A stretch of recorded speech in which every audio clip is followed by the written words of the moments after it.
welcome to the Haven Crochet and Craft Learn to Crochet series. In this video we are going to be learning how to weave in those loose ends. I'm going to teach you two different ways. The first way that I like to do it would be, I use this mostly when I have worsted weight yarn like this one right here. You need obviously your project, and then you'll need your yarn needle. A yarn needle has a blunt end and it's pretty wide open right here, so it's easy to fit your yarn through the eye of the needle. So you're going to go ahead and thread that up in there, and then all you're going to do, get myself situated here, you're going to go in and out,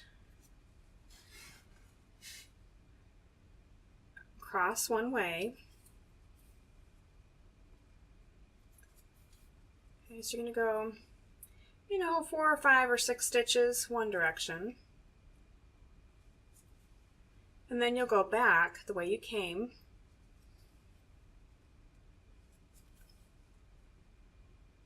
The idea is to get these loose ends very, very much entangled and entwined within your project so they're completely lost. So I went one way and then back the other, and now I'm going to come up and go up and down.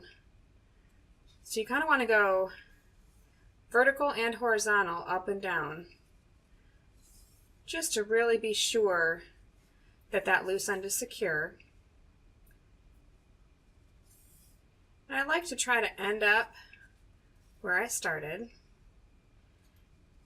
Alright, now this trick right here, this is the part that some people forget about, and it's very important.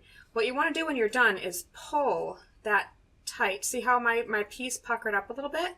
You're going to kind of pull it and hold it, and then you'll grab your scissors and cut very close to your piece.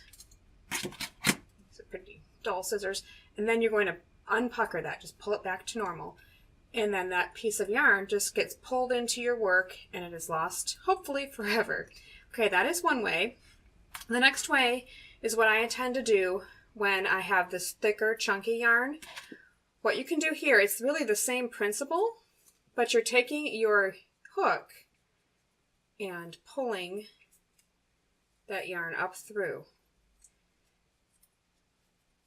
So this is a little different. Just going to make sure it gets hooked in there and pull it back through. Okay.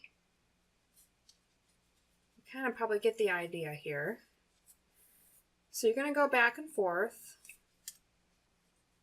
I'm not going as far as I normally would, but I'm just trying to give you an idea just for time's sake.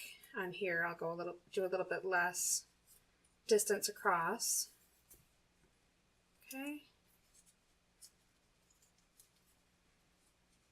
And normally I would go up and down as well, but just to show you, that's how you pull it through. You're still puckering it. So the only difference is that instead of actually threading it back and forth with a yarn needle, you're just using that crochet hook. Okay? My scissors are very dull. I need to get some new ones, but they're just so cute. Okay, so now I pulled it out, and you see how it's completely invisible now. And this is the way you always want to do it. You always do want to weave in those loose ends. You don't want to just tie a knot and cut it, because it'll look frayed and it'll be a mess. So there you go. This is how you weave in loose ends. We have with the yarn needle and the worsted weight, or another method is with your crochet hook, and this works well with chunky yarn. Thanks for watching.